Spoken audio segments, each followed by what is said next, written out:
Bad weather caused chaos in Australia's southern states on Saturday, with major flooding in Victoria State, Australian media reported. Local broadcasters showed pictures of flooded areas across the state and said heavy spring rainfall had caused landslides and the evacuation of homes. State Emergency Service responded to more than 800 calls for assistance on Saturday, while the Army had been called in to assist with flood damage assessment in the Goldfields region.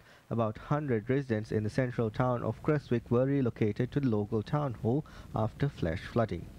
30 residents from Caravan Park in neighbouring town of Clunes were also relocated. In the small town of Euro, about 660 kilometers from Melbourne, there was growing concern that nearby rivers would burst their banks, threatening up to 100 homes. Just outside the major regional centre of Bendigo in central Victoria, floodwaters caused havoc for drivers attempting to drive to and from their properties. Downpours in the state have also triggered landslides. A major road was blocked and a popular ski resort was closed after part of the building was damaged. The state's north is bracing for flood as rivers continue to rise, according to media reports. Only one injury was reported across the state on Saturday.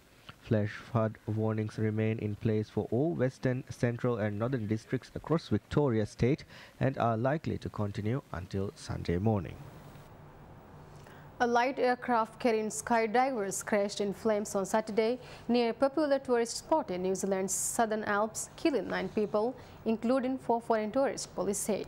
The plane caught fire after takeoff from an airstrip at Fox Glacier on the country's South Island, according to a spokesman for the local ambulance services. But other locals said the fire erupted when the plane crashed into a fence at the end of the runway after it failed to lift off safely. The pilot and 8 passengers were killed, Greymouth police said.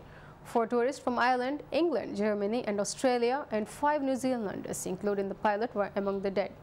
Police said 4 foreign tourists from Ireland, England, Germany and Australia were among the dead, and the embassies of each victim has been informed.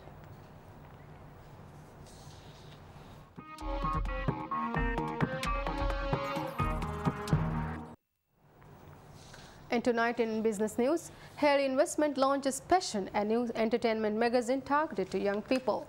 The publishers of the magazine informed that Passion will have a collection of latest trends and entertainment stories together with information for the youth. This magazine will be published once in 2 weeks and the first issue was made available free. The UN Technology Chief has said that the Canadian maker of the BlackBerry should give governments around the world access to its customer data and should not ignore their legitimate security concerns. Hamdun Toure, the Secretary General of the International Telecommunication Union, ITU, said that officials fighting terrorism had the right to demand access to users' information from Research in Motion Limited. The United Arab Emirates, India and Saudi Arabia have all previously threatened to cut off BlackBerry services unless they get greater access to user information, citing security concerns. India and Saudi Arabia both withdrew their threats to ban BlackBerry service after RAM agreed to address their concerns. Lebanon, Algeria and Indonesia have all raised similar national security concerns about their lack of access to BlackBerry data.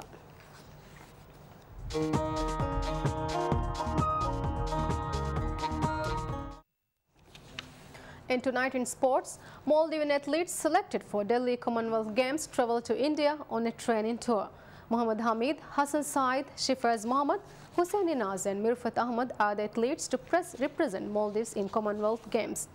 Ibrahim Tawfiq and Ahmad Shafiq will coach the athletes. Maldivian team will spend 1 month of training in India ahead of the Games, which is scheduled to begin in October.